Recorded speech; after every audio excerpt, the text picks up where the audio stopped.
ক্বালা রাসূলুল্লাহ সাল্লাল্লাহু আলাইহি ওয়াসাল্লাম, আল্লাহ নবী বলেন, ইন্নাল্লাহা কাতাবা আলা ইবনি আদম হাজ্জাহু মিনাজ জিনা। আমাকে, ওনাকে, আলেমকে, আপনাদেরকে সবাইকে আল্লাহ জিনা নামক পরীক্ষা দ্বারা পরীক্ষা নিবে। সবাইকে, এই হাদিসে সবাই অন্তর্ভুক্ত। জিনার পরীক্ষা দিয়া সবাইকে আল্লাহ পরীক্ষা করবে। নবী বলেন, আদ্রাকা যালিকা লা মুহালাতা, এই পরীক্ষা আমার উম্মতের সবাই পড়বে, কোনো সন্দেহ নাই। এবার বলতে পারেন, হুজুর কি বলেন আপনি, আমরা তো অনেকেই জিনা করি না। হ্যাঁ, এবার দেখেন জিনা করেন কিনা। নবী বলেন, ফাজিনাল আইনি আন-নাস, চোখের জিনা হলো দেখা, চোখের জিনা। এবার আপনি রাস্তা দিয়ে হাঁটতেছেন, আমি মনে করেন আমি একজন আলেম, আমি রাস্তা দিয়ে হাঁটতেছি, আমি একটা নারীর দিকে তাকাইলাম, তাকানোর পর সূরা নূরের 30 নম্বর আয়াতে আল্লাহ কয়, এই হুজুর নিচে তাকাও, কুল্লিল মুমিনিনা ইয়াগুদ্দু মিন আবসারিহিম, নবী আপনি ঈমানদারকে বলেন তারা যেন নজর নিচের দিকে রাখে। এখন আমি, আপনি, আমরা নজর নিচে নিলাম। দেখেন, একটা অবৈধভাবে কোন নারীর উপর নজর পড়ছে, আমরা নজর নিচে নিলাম।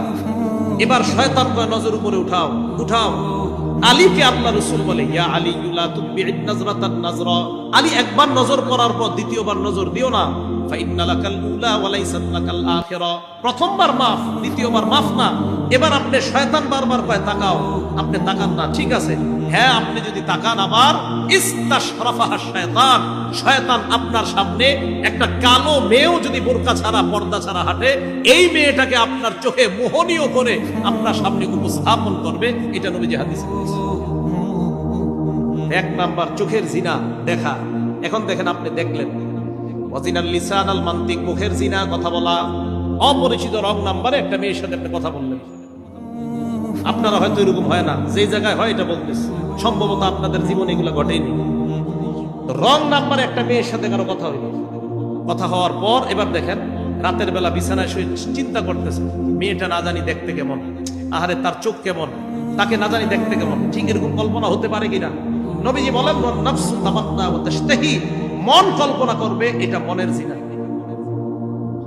চোখের জিনা, বলার জিনা, কানের জিনা করলেন শোনার পর, এই যে যা শুনলেন কানের জিনা। এরপর নফস দিয়ে আপনি কল্পনা করলেন, মনের জিনা। পরের দিন আবার কথা বললেন, এবার আপনাদের ফিক্সড হলো সাক্ষাৎ করবেন।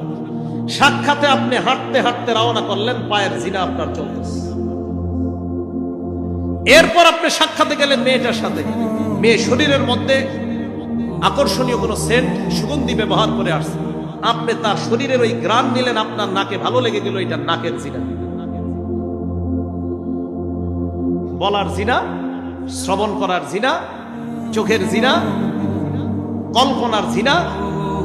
মোবাইলে চ্যাটিং করছেন আপনি অবৈধভাবে, মোবাইলে আপনি চ্যাটিং করছেন অবৈধভাবে, লেখছেন আপনি, কিউরিওসিটি আপনার জাগছে, what are you doing now, কি করছো এখন? মেয়েটা আপনাকে পাল্টা জবাব দিল যে আমি এটা করছি, সেটা করছি, আর আপনার ভালো লাগতেছে। আফটার দেন, এরপর কি বলো, এক এক করে বলতে থাকো। আর মেয়ে আপনাকে বললো, আপনি কল্পনায় আনছেন, আপনি হাতের জিনা করছেন, এটা আপনার হাতের জিনা। এখন আপনারা দেখবেন প্রতিদিন ঘরে ঘরে জিনা হয় কিনা চিন্তা করেন। আমি বলছি না হয়, আমি আশাবাদী না হোক, কিন্তু ঘরে ঘরে এই জিনা হয় কিনা আপনি দেখবেন। রাসূল আকরাম সাল্লাল্লাহু আলাইহি সাল্লাম বললেন, জিনা ব্যাপকভাবে সমাজের মধ্যে ছড়ায় পড়বে। নবীজি বলেন, আমার উম্মত জিনা করবে কি, আমার উম্মত জিনা করাকে হালাল মনে করবে।